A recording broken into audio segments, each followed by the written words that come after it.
I will teach you today a topic of mechanics which is known as Newton's laws of motion. So Newton's laws of motion comes under the topic of mechanics. Mechanics means the motion of a body. We will study the body like a body of mass m is there, and if it is applied force F, then it undergoes the acceleration or of changing velocity. Then we have to see the what is the acceleration. Acceleration is what? Acceleration is v minus u by t, the rate of change of velocity.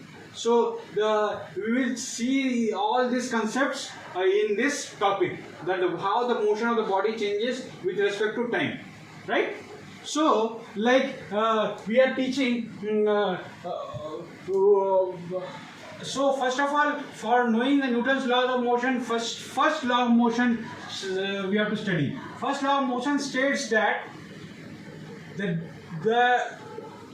our body continues to be in the state of rest, or our body continues to be in a state of motion until and unless an external unbalanced force acts on it to change its direction or change its state of motion. Means it states the law of inertia. Law of inertia. Like what happens? A body of mass m, until is kept on a table, suppose it will remain in stationary until and unless a force F is act on it and it changes its motion. So changes its motion means it is in stationary. Now it is in stationary. So when it will be exerted a force, then it will come to a motion. Means it will come to a motion after application of force. After, and this is before. This is after. This is before.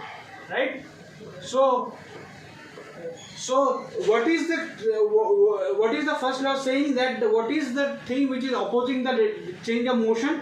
Change of the motion of the body is the mass or the inertia of the body. So we call this mass as inertial mass. Inertial mass of the body. Mass is the property of the substance which is prohibiting it from moving it to motion. It is remaining in stationary only. So this is first law of motion. So we move to second law of motion. Understood?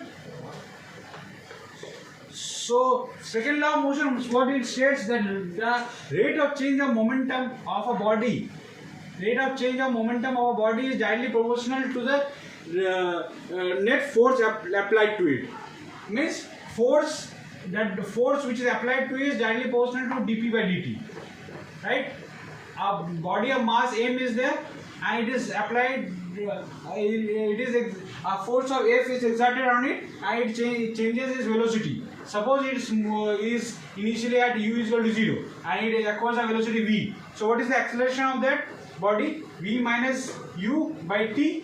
What is the time taken? It is, suppose it takes a time t to move to acquire a velocity t. Suppose t. So what is the acceleration? V minus u, and u is 0, so v minus t.